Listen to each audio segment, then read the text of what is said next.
بسم اللہ الرحمن الرحیم۔ السلام علیکم ورحمۃ اللہ وبرکاتہ۔ اقصی کیانسوں قسط نمبر 54 گش ایمونیم۔ اسٹینلے گولڈ فیلڈ جنوبی افریقہ کے ایک متوسط یہودی گھرانے سے تعلق رکھتا تھا۔ اس کا خاندان کٹر مذہبی تو تھا لیکن کچھ زیادہ تعلیم یافتہ نہ تھا۔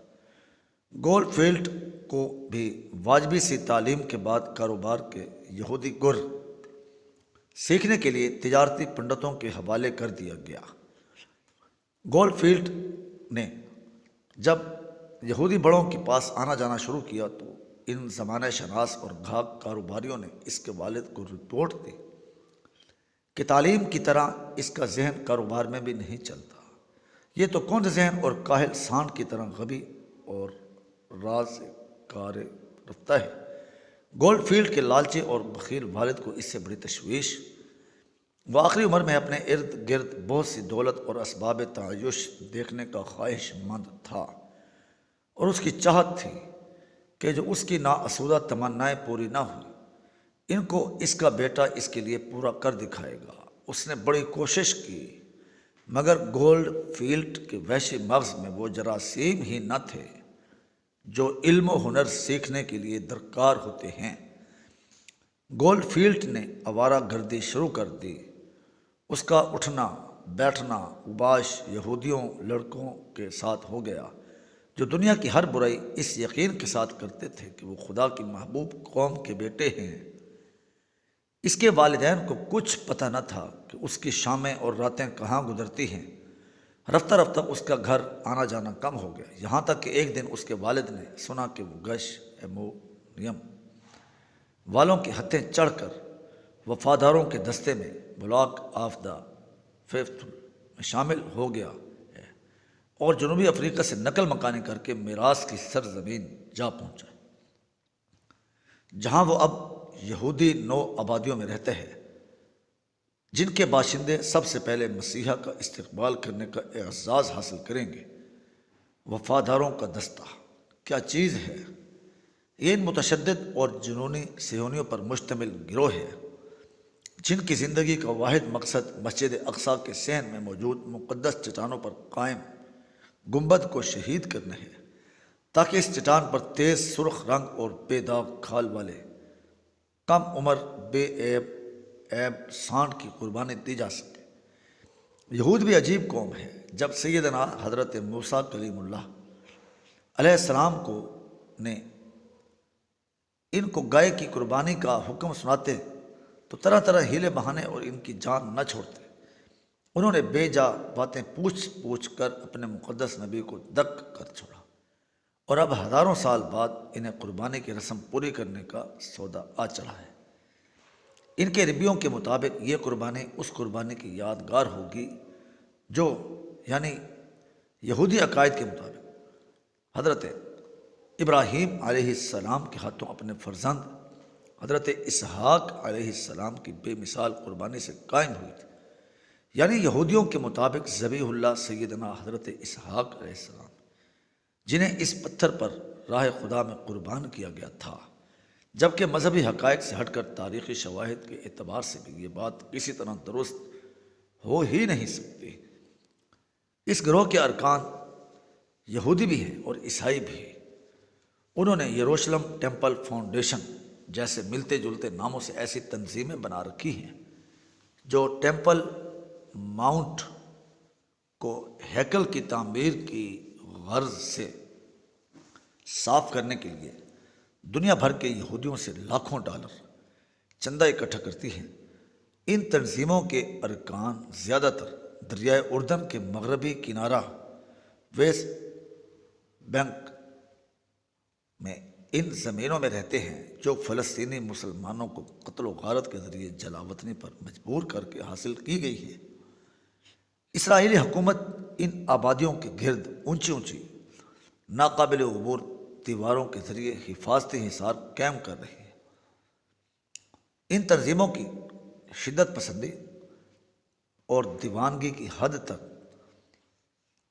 پہنچے ہوئے دماغی سرسام کا اندازہ اس سے لگایا جا سکتا ہے کہ ان میں سے ایک رسوائے زمانہ تنظیم اسٹرنگ گینگ نے مہاجر کیمپوں میں مقیم مسلمان مردوں، عورتوں اور بچوں کے خون سے نہتے لوگوں کو سامنے دیکھ کر یہود غراتا بھیڑیا بن جاتے ہیں۔ اس بے دردی کے ساتھ ہاتھ رنگے کہ اس کی خبریں مغربی پریس میں پہنچنے سے مغربی دنیا پر بھی لرزہ طاری ہو گیا تھا، اور ڈیوڈ بن گریان جیسے یہودی نے بھی اس کو لاقانونیت کا مجرم ٹھہرا کر اس پر پابندی لگا دی تھی۔ حالانکہ اسرائیل کا یہ حکمران اپنی مسلم کش پالیسی اور شقاوت قلبی میں خود بھی بدنامی کی حد تک مشہور تھا، مسلمان تو چھوڑیے، اپنے محسن برطانیہ کے ساتھ ان سنپلیوں کا رویہ یہ تھا کہ اس تنظیم کے ایک جنونی ممبر نے القدس شہر کے کنگ ڈیوڈ ہوٹل میں، جہاں برطانوی فوجی اور سفارتکار ٹھہرے ہوئے تھے، 22 جولائی 1946 کو محض اس وجہ سے بم رکھ دیا تھا کہ انگریز جلد از جلد فلسطین سے نکل جائیں اور یہود کو اپنی مشفقانہ سرپرستی سے آزاد کر دیں۔ اس بم دھماکے میں برٹش سیکٹریٹ اور عارضی فوجی ہیڈ کوارٹر تباہ ہو گیا تھا، اور 100 سے زائد انگریز اپنے پالے ہوئے سانپوں کے ہاتھوں اس انجام کو پہنچے تھے جو یہود کے ساتھ مہربانیاں کرنے والوں کا مقدر ہے۔ برطانوی حکومت کے سیکٹریٹ میں بم رکھنے والا یہ ممبر جنوبی افریقہ کا تارک الوطن آوارہ دہشت گرد گول فیلڈ تھا، جو اپنے جیسے دیگر جنونیوں کے ساتھ مل کر اس مقصد کے لیے چندہ اکٹھا کرتا تھا کہ ارض موعود سے مسلمانوں کی عبادت گاہوں کو ختم کر دیا جائے، تاکہ اس کے نتیجے میں ایسی خونی تباہی پھیلے کہ مسیحا کا ظہور قریب سے قریب تر آ جائے۔ قارئین کو یہ بات حیرت انگیز لگی ہوگی کہ ان تنظیموں میں یہودیوں کے ساتھ عیسائیوں کا کیا کام؟ اس کا کچھ جواب ہم پہلے دے چکے ہیں اور کچھ کا آئندہ کے شماروں میں دیں گے۔ اسی طرح اکثر قارئین شاید نہ سمجھ سکے ہوں کہ ٹیمپل ماؤنٹ کی صفائی سے کیا مراد ہے، تو اس کا جواب ایک پہاڑی کے تعارف سے تعلق رکھتے ہیں، جس کے متعلق یہودیوں کا کہنا ہے کہ جس کا قبضہ اس پر ہو وہی القدس کا حکمران ہے۔ اس پہاڑی کا ذکر ان کے اس مشہور مقولے میں بھی آتا ہے، اسرائیل بغیر یروشلم کے بیکار ہے اور یروشلم بغیر ہیکل کے کسی کام کا نہیں۔ وہ ہیکل اسی پہاڑی کے اوپر بنے گا، اور اس پہاڑی پر چونکہ دنیا کے مشہور ترین اور خوبصورت ترین آثار قدیمہ میں شامل ایک مقدس اسلامی عبادت گاہ ہے، اس لیے یہود کے مطابق اس کے ملبے تک کو صاف کرنا ضروری ہے۔ یہ پہاڑی قدیم القدس شہر میں واقع ہے اور اس کا نام صہیون ہے۔ یہودی عقیدے کے مطابق حضرت داؤد علیہ السلام نے اس پہاڑی پر ایک عبادت خانہ تعمیر کیا جہاں وہ اللہ تعالیٰ کی عبادت کیا کرتے تھے۔ سیدنا حضرت داؤد علیہ السلام بنی اسرائیل کے ایک اہم پیغمبر تھے، لہذا اس پہاڑی کو مقدس سمجھا جانے لگا۔ یہودیوں نے اسے اپنے عالمی قومی مقاصد کے لیے ایک علامت بنا لیا۔ اسی لفظ صہیونیت سے بنا ہے۔ یہ عالمی مقاصد 5 ہیں، اور جو لوگ اسرائیل کو تسلیم کرنے کی باتیں کرتے ہیں ان میں اگر ایمان کی ذرا بھی رمق باقی ہے تو انہیں سمجھ لینا چاہیے کہ وہ اسرائیل کو تسلیم کروا کر ان 5 ناپاک مقاصد میں معاون اور مددگار ہوں گے، اور یہ لوگ جو یہود کی خاک روبی کر کے ان کے لیے میدان صاف کر رہے ہیں، یہ شوق ایک دن انہیں اس انجام تک لے جائے گا کہ وہ حسرت کریں گے کہ کاش ہم یہ دن دیکھنے سے پہلے مر گئے ہوتے۔ صہیونیت کے 5 مشہور عزائم یہ ہیں۔ نمبر 1، فلسطین کی سرزمین پر تمام دنیا کے یہود کے لیے ایک قومی وطن بنانا۔ یہ مقصد 1948 عیسوی میں برطانیہ کی سرپرستی میں حاصل کر لیا گیا۔ نمبر 2، یروشلم یعنی القدس شہر کو صہیونی سلطنت کا دارالخلافہ بنانا۔ یہ مقصد 1967 میں امریکہ کی نگرانی میں پورا کر لیا گیا۔ نمبر 3، تمام مسلم ممالک کو نسلی گروہی تصادم کے نتیجے میں توڑ کر مسلم اور غیر مسلم باشندوں کو اکٹھا کرنے کی بنی، یعنی چھوٹی ریاستیں یا کنوسٹنز قائم کرنا، جن کے حکمران امریکہ اور اقوام متحدہ کے انتخاب کے تحت مقرر کیے جائیں گے، اور جن کے تمام قدرتی، صنعتی، آبی، معدنی اور دیگر وسائل نیز بجلی، پانی، گیس اور فون وغیرہ بنیادی ضروریات کے ادارے پرائیویٹائزیشن